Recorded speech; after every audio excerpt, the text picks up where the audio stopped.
have been doing a practice lately during Lent and into now Easter, where I've been trying to picture myself in the stories of Scripture.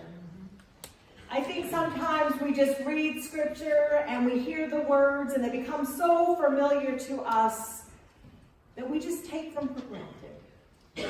So I've been trying to get into the stories and to place myself there. And I'm going to ask you to do the same this morning. I'm going to ask you to use your imagination to think back to what it must have been like so long ago.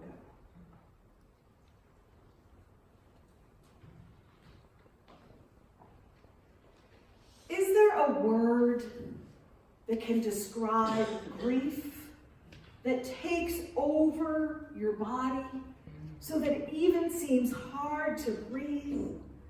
Is there a word that we can use that describes what it feels like when all hope is gone and everywhere you look, there is darkness? I don't know what this word is, but I can tell you that I felt that. Over the last 3 days, I have felt such gripping grief that I didn't even want to look at the sun. You see, 3 days ago, just 3 days ago, my teacher, Jesus, the one that all of us had thought was the Messiah, was crucified on the cross. How could we have been so wrong? We thought that this Jesus, this man from Nazareth, was the Messiah that Scripture had talked about and prophets had foretold. We had seen him heal the sick, go up to the lepers and make them clean. We had heard stories that he walked on water. We knew that he even raised Lazarus from the dead. Oh, we thought that this man, this teacher of ours, was the one. We were excited. Most of us left our homes behind to follow him. How wonderful it was on that day when he fed thousands with a few loaves and some fish. Certainly, all the miracles that this man did must be the Messiah's work. Had to have been. And yet, we must have been wrong, we thought. Because the man we had followed, the one we had placed all of our hope in, our teacher, was found guilty and placed on a cross to die. Those same hands that had reached out to those who were rejected had been nailed to the cross. Those feet that people said had walked on water were nailed there. And then he took his last breath. The sky went dark. And they took him down and they wrapped him in grave clothes and they put him in a tomb. I'm not proud of it. I certainly am not. But I have to tell you that I, along with a bunch of the women who had been following Jesus, we became so filled with fear when we saw that he was dead, that we ran and we hid. We thought that maybe the Romans would come for us next. I know it sounds cowardice, but we ran and we hid in a house that we knew was safe. We were huddled there for days. Pain and sorrow and tears running down our face. and sometimes just completely numb. We tried to make sense of this. How could this have happened? Where was the hope? Where do we go from now? We had placed all of our hope and our lives in his hands, and his hands were now lifeless. His body was in a tomb. The followers had scattered like grains in the wind. I remember those days. I remember that pain. And then Sunday came. Sunday came and some of us said, we can't sit here like this. Life goes on.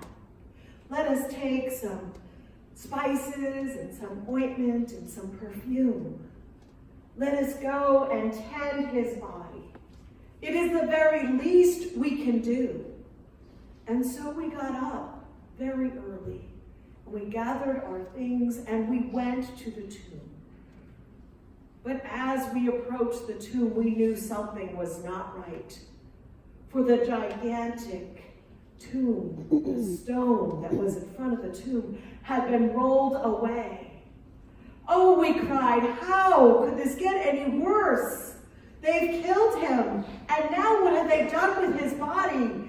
And when we went into the tomb, it was empty, and his grave clothes were folded. I got on my knees and started to cry. How can things get any worse? And then we saw two heavenly beings in the brightest white that you can possibly imagine. And they said to us, women, why are you weeping? He is not here. Why do you look for the living among the dead? Don't you remember what he said to you? Don't you remember that he said that he would have to die and that he would rise again in 3 days? He is not here. He's alive. Oh my goodness. To go from despair to amazing joy in a heartbeat, I have to tell you, it's an experience. And I tell you that I think that my sandals caught on fire when I ran as fast as I could to tell the others. He's alive, I said. Oh my goodness, he's alive. Our Messiah lives. You know, looking back, I see we made a mistake.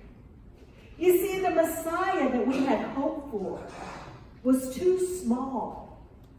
We thought that this Messiah was going to bring Israel back to power. But oh no, our Messiah is so big and so amazing that our Messiah conquered death. Our Messiah died on the cross for our salvation. Jesus lives. Jesus lives, and hope lives, and promises live. Oh my goodness.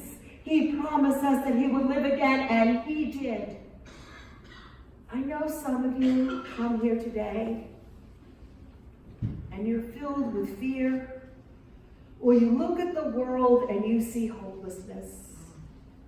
Maybe you're worried about your health, or you have a broken relationship. But I come here today to tell you that all things are possible with this Jesus. If there is a way, he will find it. The one who came out of the tomb and is alive is here for you and for me. Our Messiah lives. Amen. He lives, people. He lives. The story is so great, it cannot be contained. Hallelujah, hallelujah. Hallelujah. Our Messiah lives.